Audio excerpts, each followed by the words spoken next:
नमस्कार साथियों, स्वागत है आपका हमारे यूट्यूब चैनल में। आप छत्तीसगढ़ की किस जगह से हमारे समाचार सुन रहे हैं, कृपया कमेंट बॉक्स में लिखकर हमें जरूर बताएं। रायपुर से प्रस्तुत हैं छत्तीसगढ़ के प्रादेशिक समाचारों के साथ मैं रजनी शुक्ला। पहले मुख्य समाचार। बस्तर के आमवाल गांव में जनसभा को संबोधित करते हुए भाजपा के वरिष्ठ नेता और प्रधानमंत्री नरेंद्र मोदी ने कहा कि देश के हर आदिवासी परिवार का जीवन बेहतर बनाना ही मोदी की गारंटी है। लोकसभा चुनाव के दूसरे चरण के तहत 3 संसदीय क्षेत्रों में 41 उम्मीदवार चुनाव मैदान में। कल 5 प्रत्याशियों ने लिया नाम वापस। सुकमा जिले में पुलिस ने 8 लाख रुपए के इनामी नक्सली सहित 9 माओवादियों को गिरफ्तार किया। और मां दुर्गा की उपासना का पर्व चैत्र नवरात्र आज से हो रहा शुरू। देवी मंदिरों में नवरात्र को लेकर तैयारियां पूरी। अब समाचार विस्तार से। भाजपा के वरिष्ठ नेता और प्रधानमंत्री नरेंद्र मोदी ने कहा है कि देश के हर आदिवासी परिवार का जीवन बेहतर बनाना ही मोदी की गारंटी है। कल छत्तीसगढ़ के बस्तर संभाग के छोटे आमावाल गांव में आयोजित भाजपा की विजय शंखनाद रैली को संबोधित करते हुए प्रधानमंत्री ने कहा कि लोगों का सपना ही मोदी की गारंटी है। उन्होंने कहा कि देश को विकसित बनाना और देश के हर परिवार को समृद्ध बनाना ही उनका लक्ष्य है। श्री मोदी ने कहा कि पिछले 10 साल में केंद्र की भाजपा सरकार ने गरीबों के कल्याण के लिए अनेक योजनाएं बनाई। केंद्र सरकार ने गरीबों को उनका हक दिलाया है और छत्तीसगढ़ का बस्तर क्षेत्र इसका सबसे बड़ा उदाहरण है। श्री मोदी ने कहा कि देश में पिछले 10 सालों में 25 करोड़ लोग गरीबी से बाहर आए हैं। उन्होंने कहा कि मुफ्त राशन और आयुष्मान जैसी योजनाओं के कारण लोगों का खर्च कम हुआ है और इससे उनकी बचत बढ़ी है। श्री मोदी ने कहा कि कांग्रेस की सरकार के समय भ्रष्टाचार ही देश की पहचान बन गई थी। उन्होंने कहा कि कांग्रेस ने कभी गरीबों की चिंता नहीं की। जनसभा को मुख्यमंत्री विष्णुदेव साय, भाजपा के प्रदेश अध्यक्ष किरण सिंहदेव, उप मुख्यमंत्री अरुण साव और विजय शर्मा, कृषि मंत्री रामविचार नेताम, वन मंत्री केदार कश्यप, बस्तर लोकसभा क्षेत्र के प्रत्याशी महेश कश्यप और कांकेर लोकसभा क्षेत्र के प्रत्याशी भोजराज नाग ने भी संबोधित किया। इस अवसर पर मंत्रियों, विधायकों, पार्टी पदाधिकारियों के अलावा बड़ी संख्या में कार्यकर्ता और आमजन भी उपस्थित थे।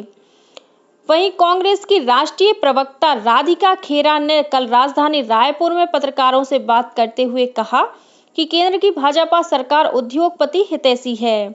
उन्होंने कहा कि भाजपा सरकार युवाओं के लिए रोजगार पैदा करने में नाकाम रही है। प्रदेश में लोकसभा चुनाव के दूसरे चरण के तहत राजनांदगांव, महासमुंद और कांकेर लोकसभा क्षेत्रों में नाम वापसी के बाद 41 उम्मीदवार चुनाव मैदान में हैं। नाम वापसी के अंतिम दिन कल राजनांदगांव से 4 और महासमुंद लोकसभा क्षेत्र से 1 प्रत्याशी ने अपना नाम निर्देशन पत्र वापस ले लिया।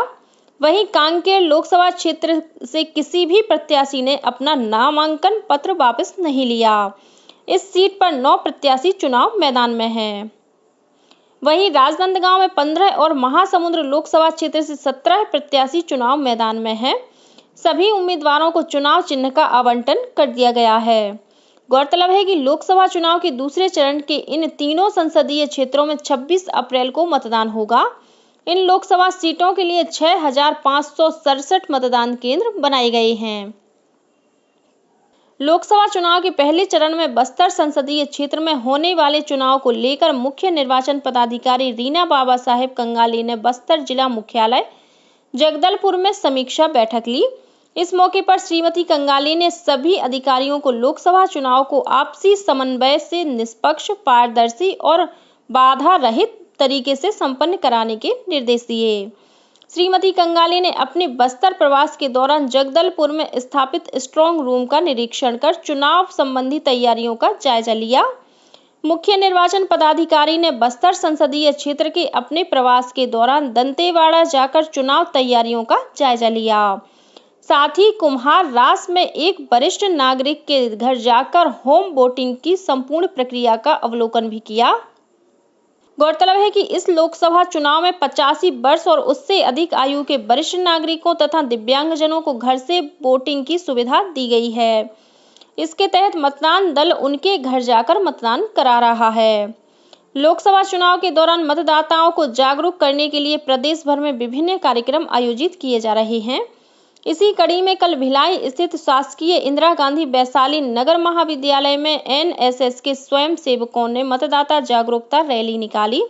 साथ ही लोगों को नुक्कड़ नाटक के माध्यम से मतदान के लिए प्रेरित किया गया।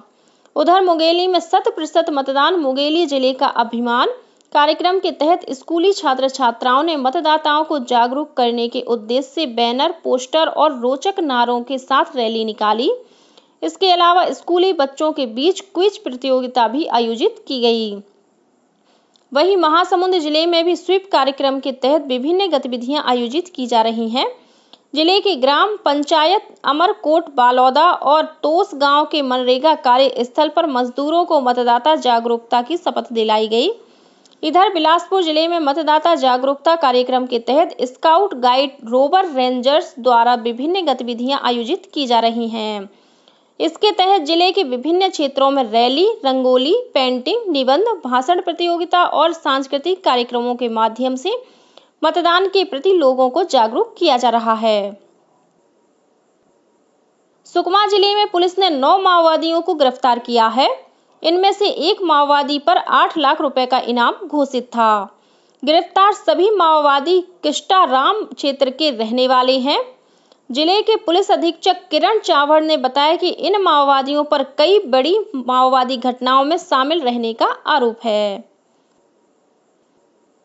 राष्ट्रीय शैक्षिक अनुसंधान और प्रशिक्षण परिषद NCERT ने अपनी शैक्षणिक सामग्री की कॉपीराइट उल्लंघन मामले में चेतावनी जारी की है। चेतावनी में कहा गया है कि यदि कोई भी व्यक्ति या संस्था कॉपीराइट अनुमति के बिना NCERT पाठ्यपुस्तकों की सामग्री का व्यावसायिक उपयोग के लिए प्रकाशन करती है तो उसके खिलाफ कानूनी कार्रवाई की जाएगी। आज से चैत्र नवरात्र पर्व की शुरुआत हो रही है। इस दौरान 9 दिनों तक मां शक्ति के 9 रूपों की आराधना की जाएगी। देवी मंदिरों में घट स्थापना कर ज्योति कलश भी प्रज्वलित किए जाएंगे। नवरात्र को लेकर डोंगरगढ़ में मां बम्बलेश्वरी का दरबार सज धज कर तैयार हो गया है। माता के दर्शन के लिए आने वाले पदयात्रियों के लिए पंडालों में अलग व्यवस्था की गई है, जहां स्वास्थ्यकर्मी 24 घंटे अपनी सेवाएं देंगे। पदयात्रियों की सुरक्षा के लिए आज से राजनांदगांव शहर में भारी वाहनों का प्रवेश प्रतिबंधित कर दिया गया है। यह व्यवस्था नवरात्र तक जारी रहेगी। वहीं रेलवे प्रशासन ने पिछले वर्षों की भांति इस वर्ष भी नवरात्र के दौरान कई ट्रेनों का अस्थायी ठहराव डोंगरगढ़ में दिया है। रायपुर और रतनपुर के प्रसिद्ध महामाया मंदिर, जांजगीर चांपा जिले के चंद्रहासिनी मंदिर और महासमुंद जिले के खल्लारी और चंडी देवी मंदिर सहित प्रदेश भर के अन्य देवी मंदिरों में चैत्र नवरात्र को लेकर लगभग तैयारियां पूरी कर ली गई हैं। उधर दंतेवाड़ा जिले के दंतेश्वरी मंदिर में इस बार भी श्रद्धालुओं द्वारा बड़ी मात्रा में ज्योति कलश प्रज्वलित किए जाएंगे। इसके लिए ऑनलाइन बुकिंग की सुविधा भी दी गई है। मंदिर परिसर में CCTV कैमरे और अन्य व्यवस्था भी दुरुस्त की जा रही है। राज्यपाल विश्वभूषण हरिचंदन और मुख्यमंत्री विष्णुदेव साय ने प्रदेशवासियों को चैत्र नवरात्रि, हिंदू नववर्ष और गुड़ी पड़वा की बधाई और शुभकामनाएं दी हैं। कबीरधाम जिले में आयोजित भौरम देव महोत्सव संपन्न हो गया है। समापन समारोह में कलेक्टर जन्मेजय महोबे, पुलिस अधीक्षक डॉक्टर अभिषेक पल्लव और जिला न्यायाधीश सत्यभामा दुबे भी शामिल हुई। महोत्सव के समापन के पूर्व भौरम देव मंदिर में सुबह भगवान शिव का विधिवत महाभिषेक, रुद्राभिषेक और विशेष आरती की गई। कार्यक्रम में स्कूली बच्चों की रंगारंग प्रस्तुति, बैगा नृत्य, सारेगामा पाकी विजेता गायिका इशिता विश्वकर्मा और उनकी टीम ने गीत संगीत की शानदार प्रस्तुति दी। तीनों सेनाओं के बीच तालमेल बढ़ाने और एकीकरण से संबंधित सुधार, पहल और नए विचारों पर चर्चा के लिए तीनों सेनाओं का सम्मेलन परिवर्तन चिंतन नई दिल्ली में जारी है। सम्मेलन की अध्यक्षता प्रमुख रक्षा अध्यक्ष CDS जनरल अनिल चौहान कर रहे हैं। तीनों सेनाओं के संस्थान प्रमुखों, सैन्य विभाग, एकीकृत रक्षा स्टाफ और सेना मुख्यालयों का यह अब तक का पहला सम्मेलन है। विचार विमर्श के दौरान विभिन्न रक्षा सेवाओं से जुड़े वरिष्ठ अधिकारी और विशेषज्ञ एकीकरण के संबंध में अपने सुझाव दे रहे हैं। रक्षा मंत्रालय ने बताया कि भविष्य के संभावित युद्धों के लिए तैयारी को ध्यान में रखते हुए सशस्त्र सेनाओं में बड़े पैमाने पर सुधार के साथ साथ एकीकरण और परस्पर तालमेल बढ़ाने की नई पहल की जा रही है। रायपुर की शोभा मिश्रा ने जूट फैब्रिक के उपयोग से 14,850 गहने बनाकर golden book of world record में अपना नाम दर्ज कराया है। इस उपलब्धि के लिए मेरा साथी जन सेवा संस्था ने रायपुर में आयोजित एक कार्यक्रम में शोभा मिश्रा को सम्मानित किया। इस मौके पर आकाशवाणी के सेवानिवृत्त उद्घोषक परेश राव, पुलिस अधिकारी और पंडवानी गायिका तरुणा साहू, शिखा विकास चौबे और पायल विशाल को भी सम्मानित किया गया।